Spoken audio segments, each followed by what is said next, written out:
This is the Barbados Today morning news for Thursday, April 20th. Thank you for joining us. I am Mary Claire Williams.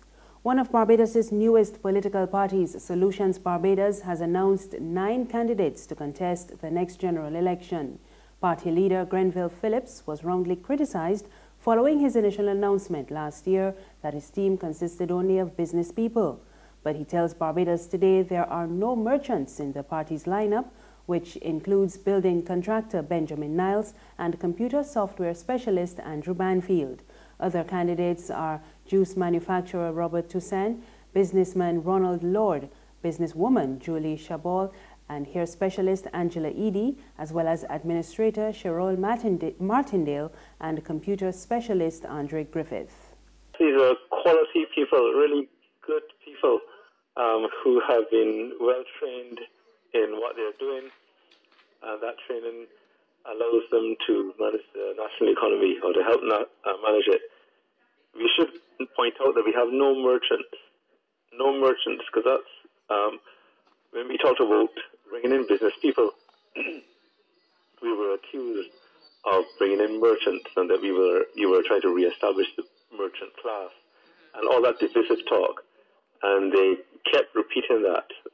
Those who are supporting the other parties, they kept repeating that. Every time we talked about businessmen, they would talk about merchants. They would say, no, we don't have any merchants.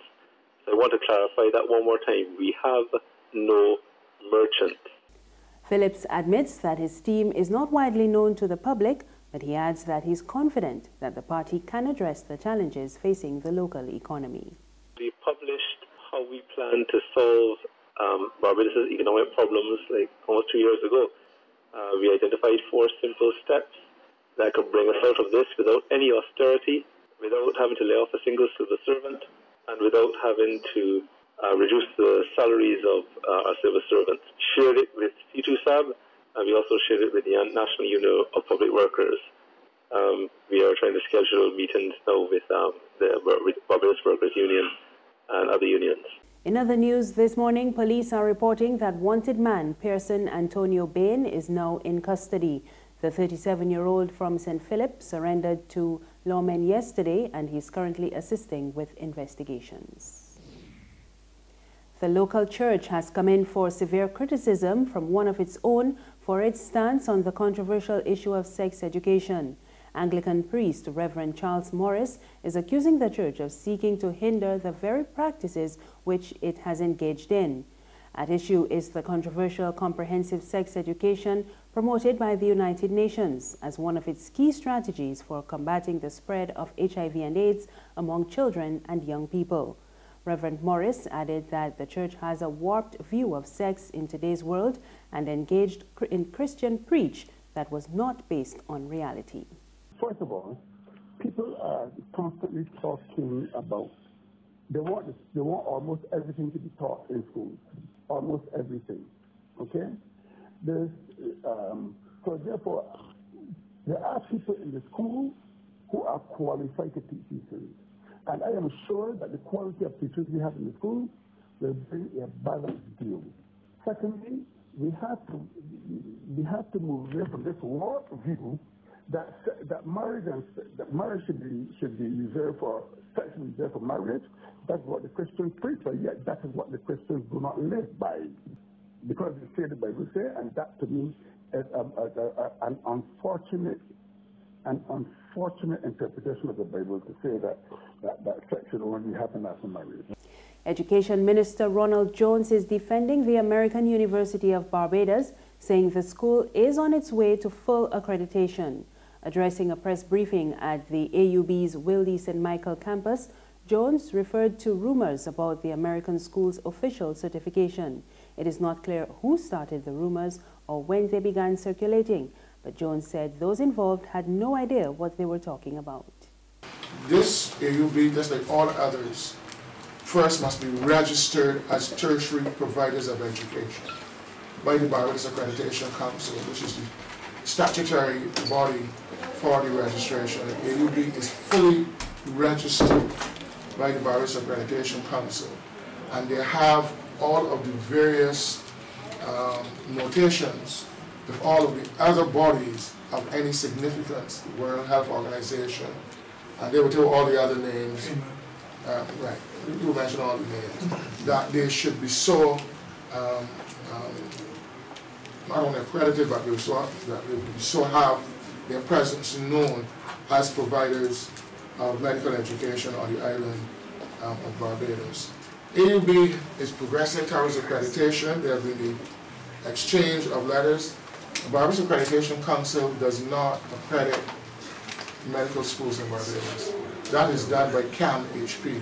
Local consumers lodged a total of 776 complaints to the Fair Trading Commission last year under the Consumer Guarantees Act to register their dissatisfaction with the quality of service received.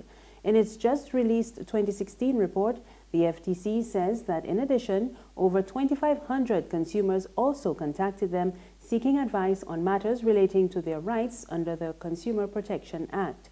The report said 5 complaints were resolved and 3 outstanding from the 2014-2015 period were brought forward and resolved. In response, consumer rights advocate Malcolm Gibbs Tate told Barbados Today that the FTC must shoulder the blame for the increase in breaches to the Act. And he is also calling for firm action to be taken against businesses found guilty of advertisements that are in contravention of the Consumer Protection Act.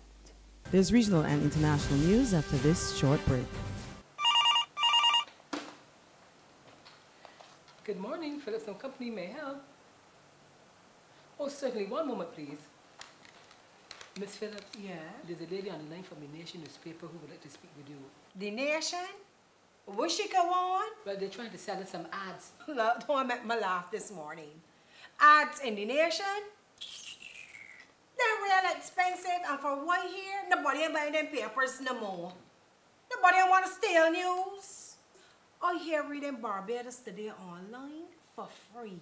So I tell she thanks for calling, but no thanks. We just advertising Barbados Today, families. Tell she is Barbados Today all the way. Okay, I'll pass on the message.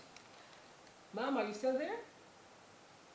Oh, she put it down. The Barbados Today, news you can trust.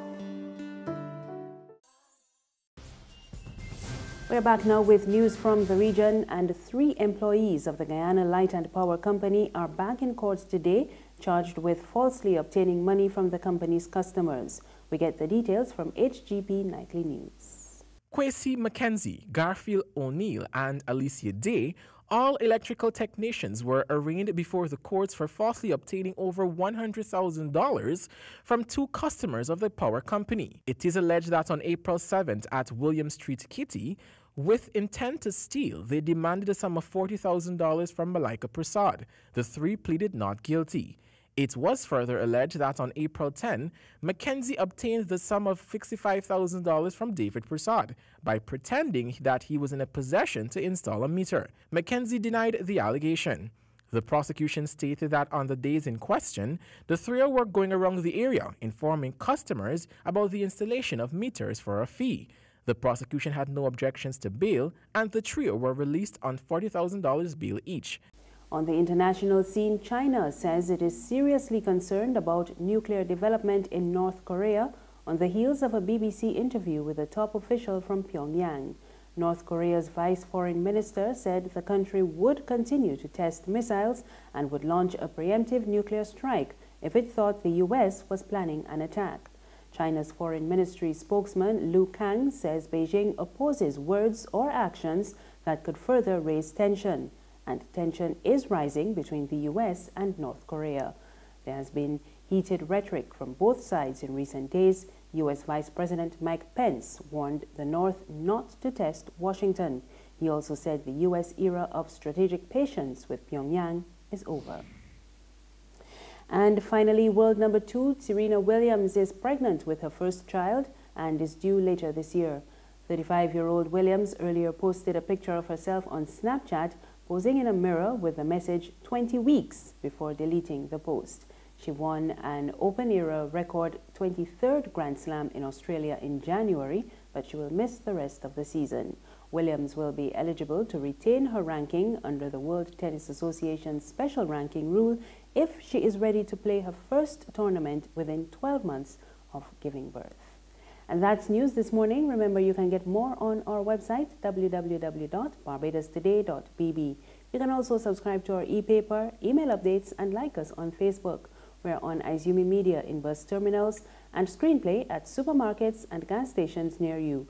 Or you can tune in to Channel 99 on Flow TV or Mix 96.9 FM for more news. I am Mary Claire Williams. Have a good morning.